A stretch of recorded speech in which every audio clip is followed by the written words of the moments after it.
विशाळगडचा लढा गेल्या 30-32 वर्षापासून चालू आहे।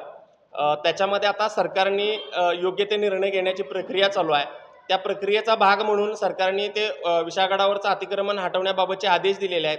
त्या आदेशाच्या विरोधात हिंदू मुस्लिम दोन्ही पार्टीचे लोक हायकोर्टामध्ये आणि जिल्हा न्यायालयामध्ये गेलेले आहेत। निकाल नक्कीच सरकारने त्याच्यामध्ये खाजगी वकील दिलेला आहे। निकाल हा नक्कीच शिवभक्तांच्या मताच्या प्रमाणे लागणार आहे। तर माझं सर्व शिवभक्त गडप्रेमींना आव्हान आहे की हायकोर्टाचा निकाल येईपर्यंत सर्वांनी शांत राहावं। सरकार नक्कीच याच्यामध्ये पॉझिटिव्ह स्टेप्स घेत आहे। आणि दुसरी गोष्ट, हे कोणत्याही धर्माच्या विरोधात नाही आहे, हे फक्त गडावरती प्रेम आहे। छत्रपती शिवाजी महाराजांच्या स्मृती त्या गडाशी जोडल्या गेलेल्या आहेत। त्यामुळं हा गड लवकरात लवकर त्यांनी खाली करावा। या अतिक्रमण यादीमध्ये हिंदू मुस्लिम दोन्ही बाजूचे लोक आहेत आणि कोर्टातही गेलेले हिंदू मुस्लिम दोन्ही बाजूचे लोक आहेत। त्यामुळं हा धार्मिक विषय नक्कीच नाही, लवकरात लवकर गड खाली व्हावा। आणि जे कोण राजकीय हेतून याच्यामध्ये काही वेगळी प्रकरणं याच्यामध्ये गोवायचा प्रयत्न करत आहे किंवा संभाजीराजेंनी याच्यामध्ये जो काही वेगळा एक प्रकार हाती घेतलेला आहे, हा वेळीच थांबवावा। संभाजीराजेंनी महाराष्ट्रातल्या सर्व गड किल्ल्यांवरचं अतिक्रमण हटवण्यासाठी पुढे यावं, त्यांनी नेतृत्व करावं। त्यांच्याकडे अधिकार होते, आता ते नाही आहेत, त्यांच्या वडील खासदार आहेत।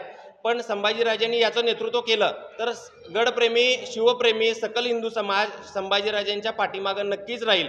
पण याला विक्षिप्त स्वरूप संभाजीराजेंनी देण्याचा प्रयत्न करू नये। याच्यामध्ये सगळे कागदपत्र आहेत। संभाजीराजेंनी गेल्या 30-15 वर्षामध्ये काय याच्यामध्ये कारवाईसाठी प्रयत्न केले आणि सकल हिंदू समाजानं काय प्रयत्न केले, हे या प्रेसच्या माध्यमातून समाजासमोर आणण्यासाठी ही प्रेस आयोजित केलेली आहे। तर माझं सर्व गडप्रेमींना आव्हान आहे की कोणाचं तरी काहीतरी ऐकून माते फिरवून घेऊन कोणतेही ॲग्रेसिव्ह रिॲक्शन देऊ नयेत, कोणतेही स्टेटस व्हिडिओ करून समाज माध्यमामध्ये पसरवू नयेत। याच्यामुळे आपलंच नुकसान होईल। नक्कीच निकाल आपल्या बाजूने लागेल। छत्रपती शिवाजी महाराज की जय। नाही, आता हे काय आहे मग, जर बघा, जर प्रशासनाला चुकीचंच पाहिजे आहे तर मग फक्त त्यांचंच का, आपण पण चुकीचं करूया ना। मग जर त्या चुकीला चूक म्हणू शकत नसतील आणि तेवढी जर धाडस त्यांच्यामध्ये ताकद नसेल तर मग आपण इथे करूया, का नाही करायचं आपण? मग आमच्या आस्था आहेत, 100% ही गोष्ट निंदनीय आहे। पण तुम्ही आम्हाला म्हणजे आम्ही कायदा मांडणाऱ्या लोकांना तुम्ही आम्हाला काय बाध्य करताय का की आम्ही पण चुकीच्याच गोष्टी कराव्या, कायदा मानू नये यासाठी? म्हणून प्रशासनानं जागावं। आणि गडाच्याच ठिकाणी अतिक्रमण का? छत्रपती संभाजीराजे विशाळगडच्या विषयावरून राजकारण करू पाहतात का, असा आमच्या सगळ्यांच्या मनामध्ये एक प्रश्न उपस्थित आहे। तर संभाजीराजेंना आमचं आव्हान आहे की त्यांनी याबाबतची स्पष्टता करावी। रायगड प्राधिकरणाचे अध्यक्ष आणि राष्ट्रपती नियुक्त खासदार असताना संभाजीराजेंनी कोणत्याच अशा आंदोलनामध्ये किंवा अशा कारवाईबाबत निवेदन दिलेलं किंवा सहभाग घेतलेला दिसून येत नाही। त्यामुळे संभाजीराजेंनी याच्या बाबतीमध्ये एक स्पष्टता करावी।